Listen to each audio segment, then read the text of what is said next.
Hey everyone, Kaosy Umeh here, aka Attorney Know-It-All, located here in Beltsville, Maryland. So you guys, I know it's been a really long time since I posted the last video. I believe my last video was maybe in April or March of this year. So that's almost 6 months ago. And I just want to get back on this video creation thing because I am getting clients who have seen those previous videos and they did ask me why I stopped. And honestly, I don't have a really good reason except for the fact that I got busy and I let this go by the wayside. So I am trying to get back into it. So on that note, welcome back as I said. So let's jump right back into this. So today I wanted to focus on prenups. And the reason I'm doing a prenup video is because I just got a new client who was interested in the prenup. So she is 32 years old. Her husband to be is going to be 34 years old. So this is a little bit later.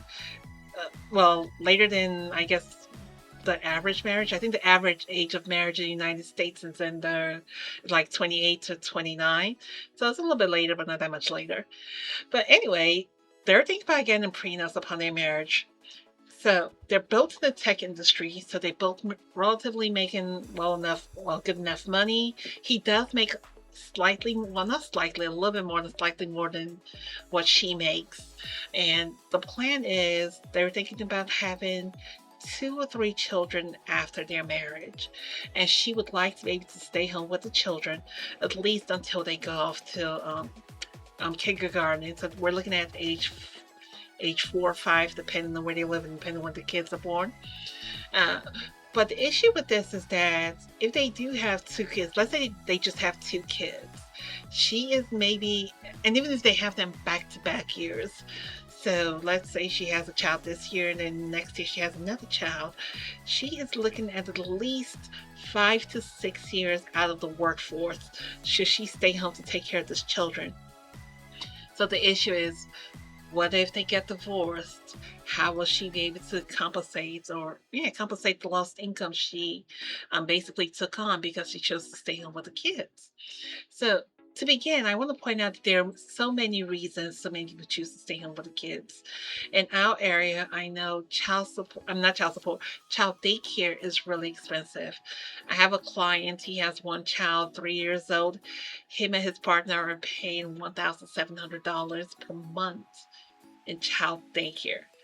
And like, that's a lot of money.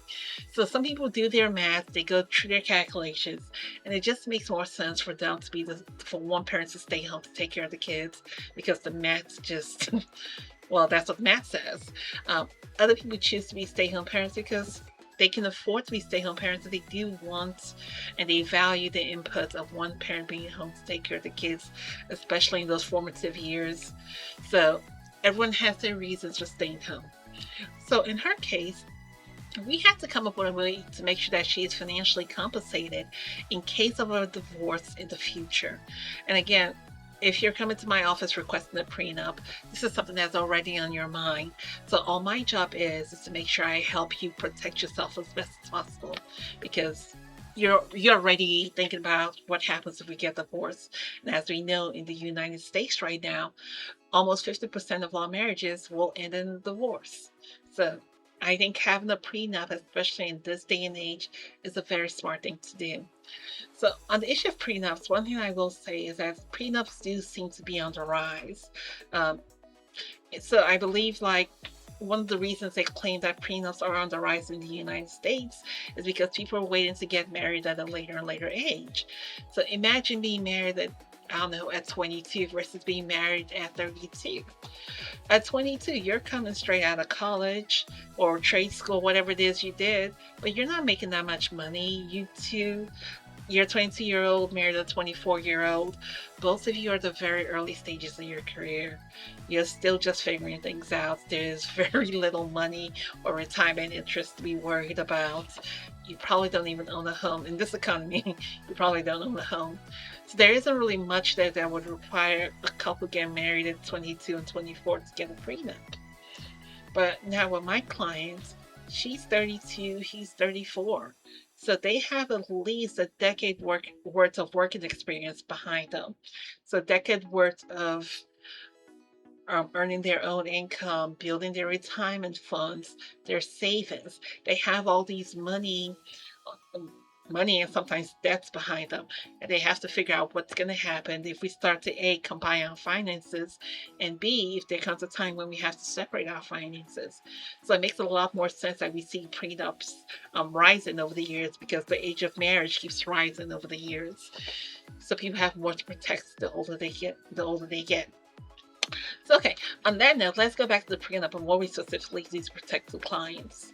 So, I believe if you've watched any of my earlier videos about prenups, you hear that I talk in there about protecting yourself in retirement by requiring that whoever is the working parent or the working party, whoever is the working party, especially if one party stays home, then that working party will help fund the non-working party's retirement interest. Um, what I usually suggest is at least at a 50% rate. If you're maxing out your retirement at 100% and you're working, at the very least, you should be able to max out, if not max out, but at the very least, provide at least 50% of whatever it is you contributed to your retirement, to your spouse's retirement, as to stay home to take care of the kids. Well, what I specifically talked about with this client was the issue of alimony. I know her future to be husband does not want to pay alimony in case of divorce.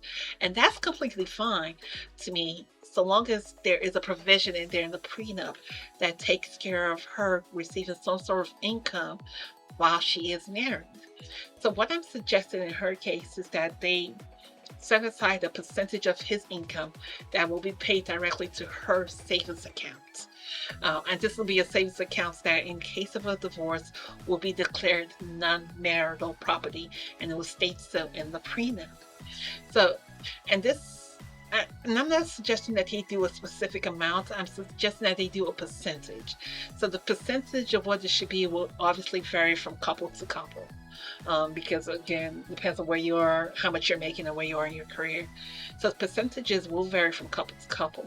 But this is just to make sure that in case of a divorce, this person has some sort of safety net to fall back on. Because divorce typically will involve somebody moving out. If she's the one that needs to move out of the home, or if they never get a home, let's say they live in an apartment and she's the one that chooses to move out, then she needs to have money to move out to that new place.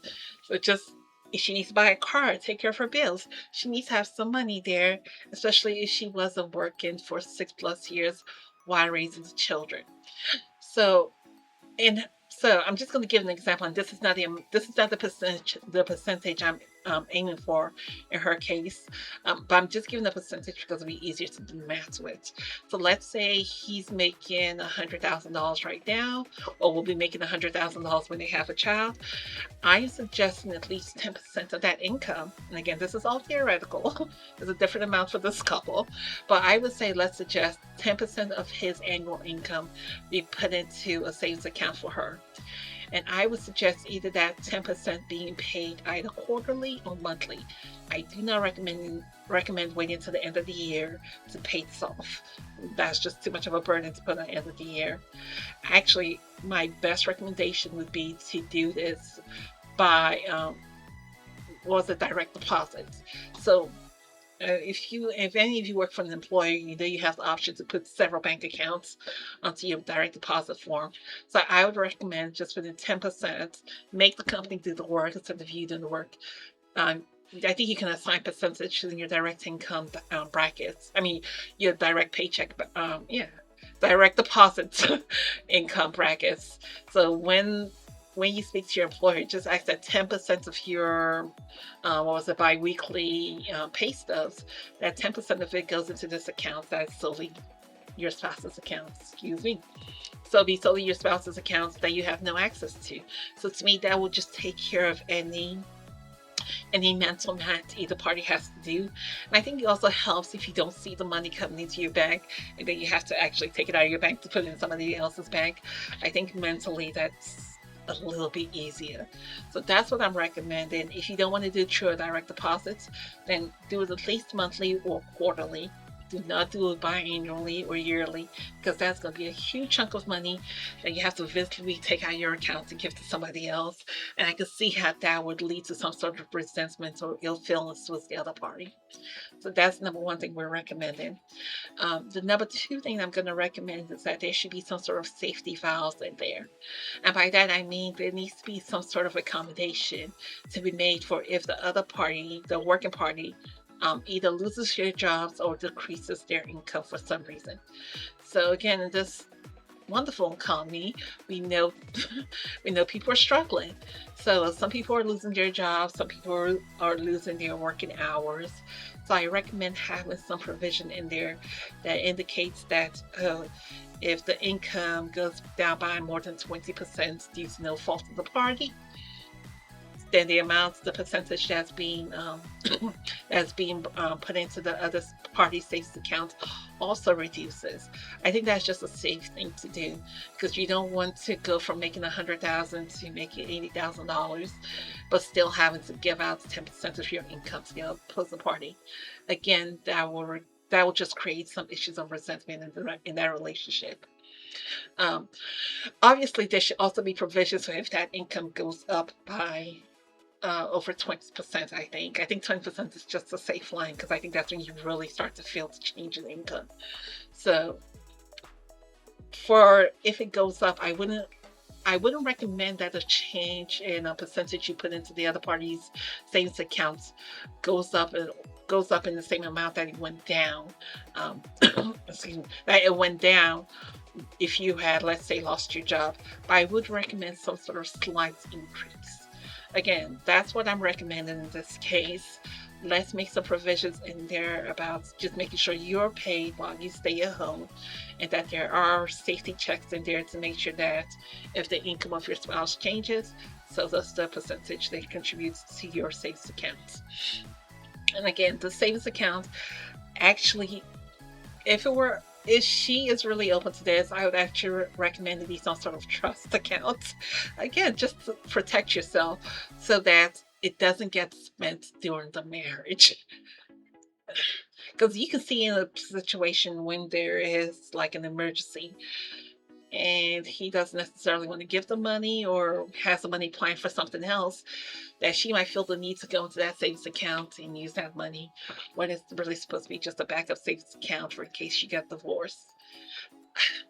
I would say if you can make this into some sort of like a savings/trust account, that might be better. Or if on her end she can bifurcate that account to be a savings and trust accounts, like have them separately, that might actually be a better idea.